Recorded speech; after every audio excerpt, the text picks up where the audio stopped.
अस्सलाम वालेकुम दोस्तों, वेरेंज वस्ती न्यू अपडेट सां गॾु हाज़िर थी चुका आहियूं। इन खां पहिरीं असांजे चैनल ते न्यू आहे त सब्सक्राइब करे ऑल ते क्लिक कंदा दोस्तों जी। त दोस्तों इन नंढड़ी वीडियो में तव्हांखे हर अपडेट ॾींदासीं। त बिना देरि जे हलूं त पंहिंजी अपडेट जी तरफ़। त सालीअ जो लाश घर अचण ते जीअं त बिजार ख़ान हुनखे हस्तीअ खां मिटाए छॾियो दोस्तों।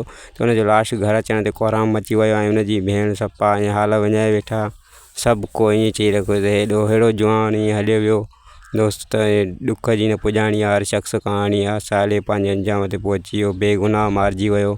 ॿिए पासे ख़ान बहादुर जो बुरो अंजाम करण में शमीर ख़ान ऐं शाहमुराद वारा कामयाबु विया आहिनि दोस्तों। ऐं शहरोज़ ख़ान खे जॾहिं इहा ख़बर पई त मुंहिंजो सौटु ज़हनी मरीज़ न आहे, पर हू ज़हनी तौरु तयारु आहे, ठीकु आहे, त हुनजा तरा निकिरी विया दोस्तों। ऐं हू सोचणु लॻो त एतिरा साल तूं ॿाराणे रूप में असांखे माना धोखो ॾींदो आयो आहे। त हुन ते शमीर ख़ान चयो त हा, हाणे मां पंहिंजे चाचे फ़िरोज़ ख़ान खे मारण खां पोइ हाणे तुंहिंजो न भरां। तंहिं ते शहरोज़ ख़ान चयो त हाणे तूं मुंहिंजो कुझु बि नथो बिगाड़े सघीं। नांग मरी वियो आहे, पर नांग जो बचो अञा जहिड़ो आहे, तव्हांखे ज़िंदा न छॾींदुसि मां कॾहिं बि। जी दोस्तों, हीअ हुई असांजी अपडेट। वधीक अहिड़ियूं अपडेटूं ॿुधण ऐं ॾिसण लाइ सब्सक्राइब कयो असांजे चैनल खे। जे साथ हलंदो रहे, लाट ॿरंदी रहे दोस्तों। ख़ुदा हाफ़िज़, वरी मिलंदासीं हिकु नई वीडियो में गॾु।